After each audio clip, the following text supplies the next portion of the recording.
I woke up this morning and the Eagles have the best defense in the league. I woke up this morning and Jalen Phillips dominated Penei Sewell. Don't ever tell me Penei Sewell's over Lane Johnson ever again in your life. I woke up this morning. Quinyon Mitchell is showing why he's the second best cornerback in the NFL. Matter of fact, he didn't allow a completion. He locked up Amon Ra. Hold up. Not only did Quinyon Mitchell, but I woke up this morning and Adoree Jackson, he locked up Amon Ra. Say, bro, this was amazing. Cooper DeJean pick. 5 swatted passes by this defensive line between 2 players, Jalen Carter, Jordan Davis. These guys were amazing. What about Nakobe Dean showing why he's a Pro Bowl caliber linebacker and didn't drop a step, didn't lose a step since his injury in the playoffs last year. Ultimately, this Eagles defense, led by Vic Fangio, I think hiring Vic Fangio is the number one reason the Eagles are going to be a dynasty. Because the offense is cool, the offense is going to get right. The offense has its struggles here and there, but having a defensive coordinator that he's not going to be a head coach, he's content with being in Philly, he's from the area, he's back home, he's one of the highest paid defensive coordinators for a reason, but you bring that guy to essentially retire as a Philadelphia Eagle. And you're not going to get him poached by other teams trying to be their head coach and all this stuff. Nah, Vic Fangio is here to stay. And this is not a shot at the talent of the defense, but I want to say, like, he can make players like Adoree Jackson eventually buy in. And you're looking and you're like, dang, okay, we're now into what, week 11, week 12. We know went through 10 games this season, and Adoree Jackson's playing much, much better.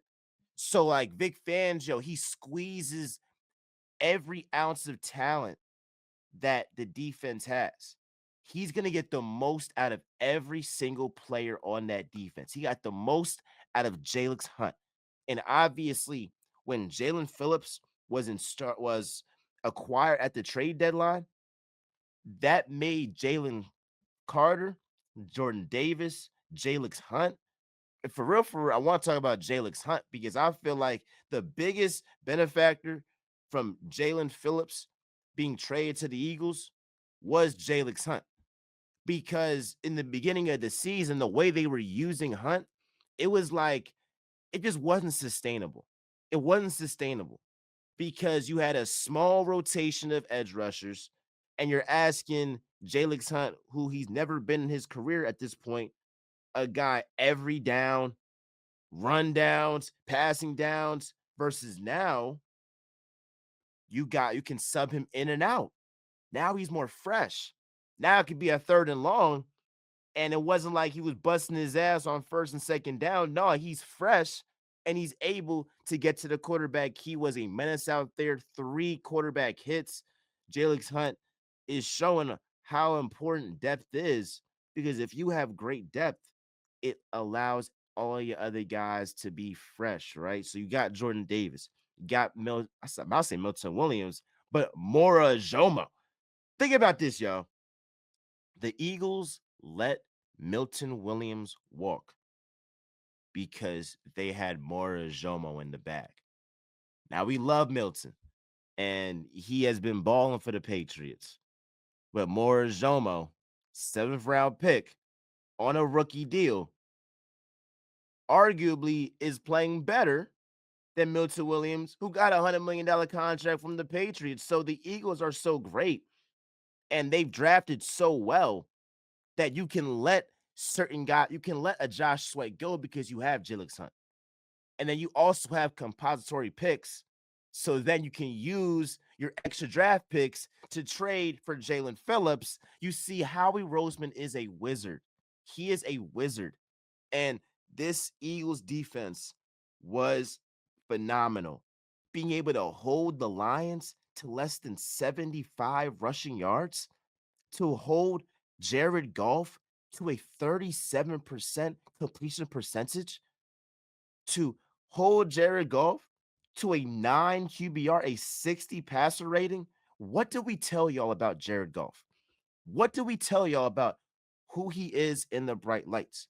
Matter of fact, who he is or who he is not when he's outside in the cold. That Cali boy, when it get cold, he don't play too well in that jump. And so he was obviously terrible. And if you're able to get pressure with your front four, oh my gosh. Oh my gosh. It's night and day. You're able to then again get pressure, disrupt his rhythm. And the Lions offense that I was told was just so great. And I was wrong. I thought it was going to be a shootout. But I wasn't thinking that like, oh, this Lions. I was more thinking of it's going to be extremely hard to replicate what the Eagles did against the Packers against the Lions. It's not about the Lions more so it's like it's kind of like a quarterback. Do you expect a quarterback to have a perfect passer rating like back-to-back weeks? Like it's like, it's going to be a drop off. It wasn't no drop off. It wasn't no drop off. I mean, you're telling me that they held this Lions offense that y'all love, that they love to less than 10 points? This is amazing. I was there in person, and we can talk about this offense because yes, the defense was amazing. And I don't want to miss anybody. N'Kobe Dean, Zach Ball was everywhere. I feel like this is one of the best games from the linebacker unit this season. I think this is probably the best from the secondary this season. Adoree Jackson was amazing. Quinyon was amazing. Cooper DeJean pick in the beginning, start the game off. Why? Because of that swatted pass, what by Jordan Davis. So they started off the game putting the Eagles offense in great field position. Now let's talk about this Eagles offense. I am 7 minutes in, and I haven't really mentioned this Eagles offense. And the Eagles offense is gonna get it together, but it's frustrating that the defense has to continuously bail them out when it's so much money spent on the offense. Saquon paid, highest paid running back in the league. Hurts making 250 mil. AJ making 30 plus. Devontae high 20s. You got Mailata, Lane, Dickerson. I mean, you got a lot of guys paid on that offense. And for them to give us this output is concerning. Now, after the Packers game, I was looking at it. I was saying to myself, okay, they got Micah Parsons, they got Xavier McKinney, they got Edgerrin Cooper, they got some guys on all three levels. So it's like, all right, it makes sense. The Packers defense had a great game. Let's give them credit.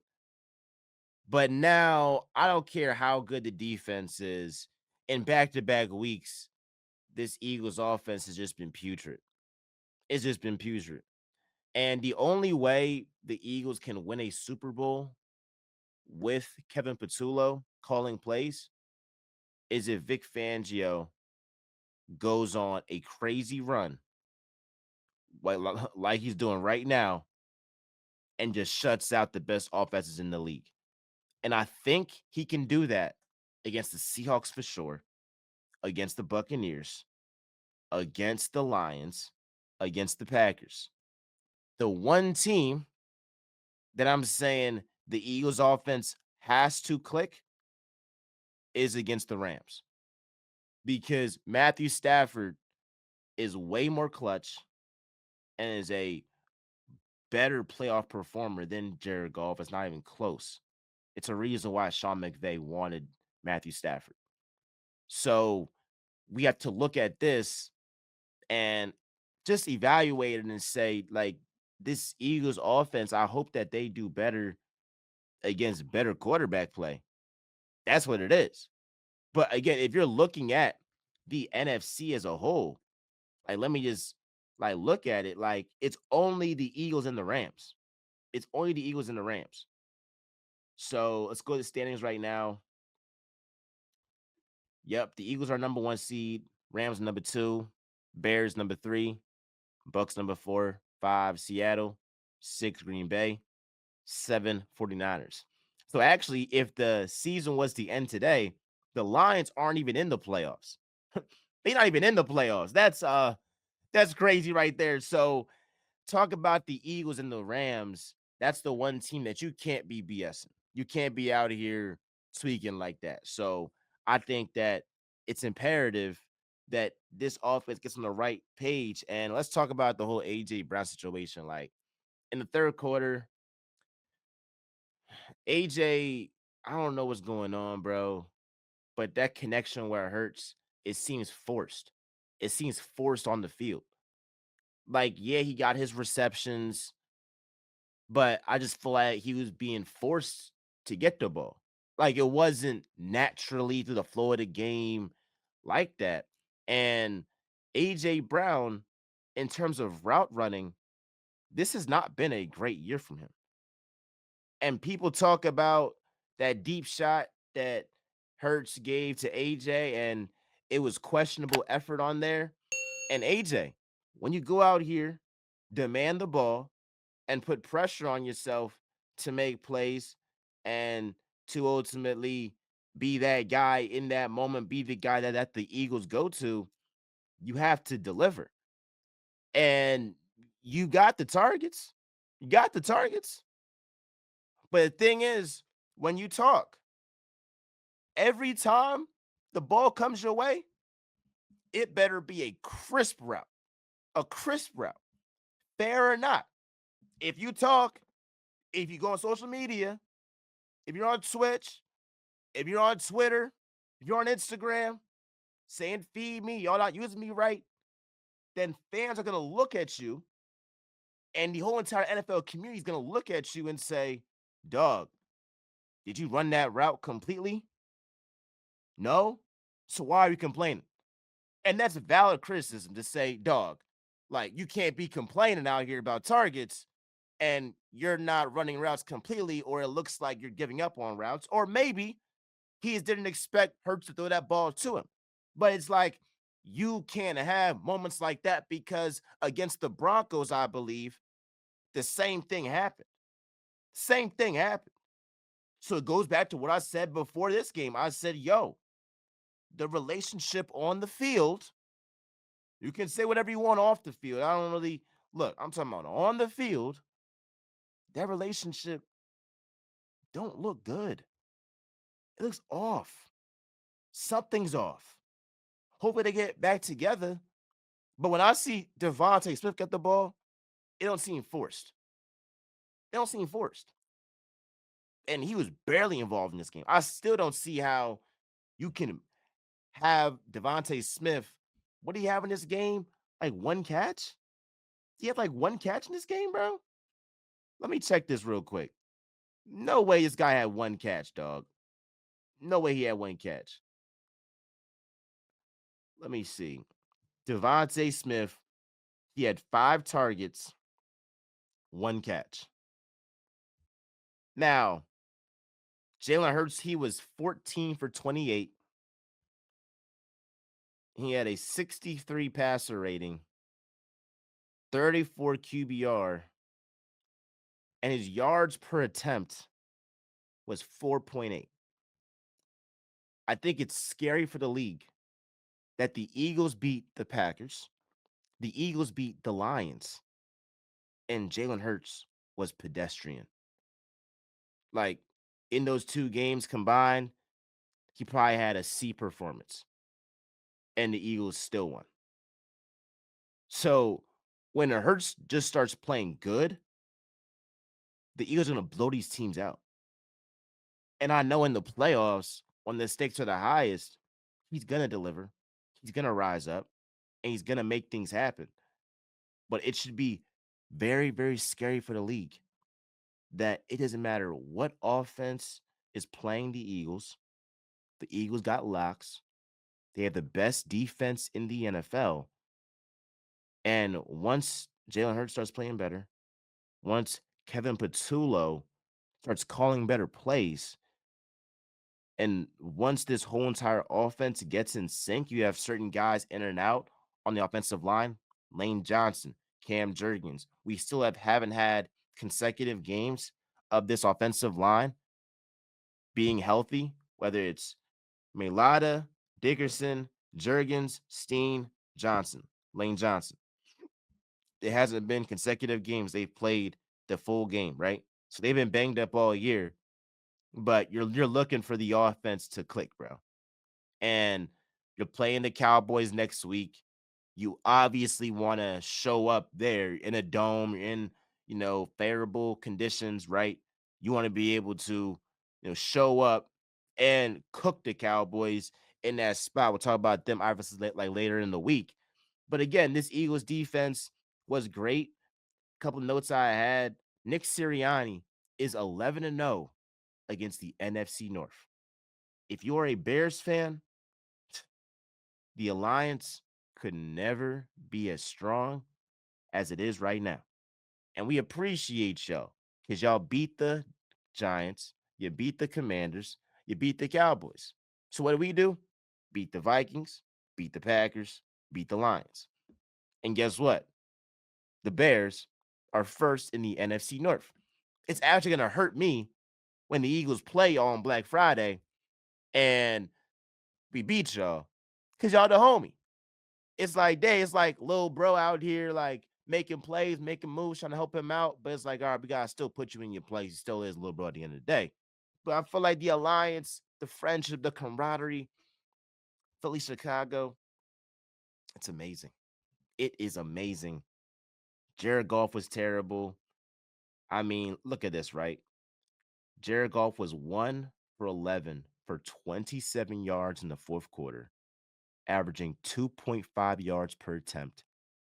And he was 3 for 19 for 62 yards in the final 24 minutes of the game. So the second half with a 40 rating, 40 rating when he was pressured. And he was 0 for 10 and sacked twice. Like Jared Goff was terrible. This is one of his worst games ever. And Vic Fangio has Jared Goff's number. Remember against the Rams, it was the Bears, Rams, and the Rams had this prolific offense, and then the Bears shut them down. Who was the DC? It was Vic Fangio. I mean, Vic Fangio is such a brilliant mind. He's a genius, and he only is gonna make this Eagles team even more unbeatable. But there are there are there are valid criticisms of this Eagles team. And this Eagles offense is way too inconsistent for my liking. But this team keeps on winning.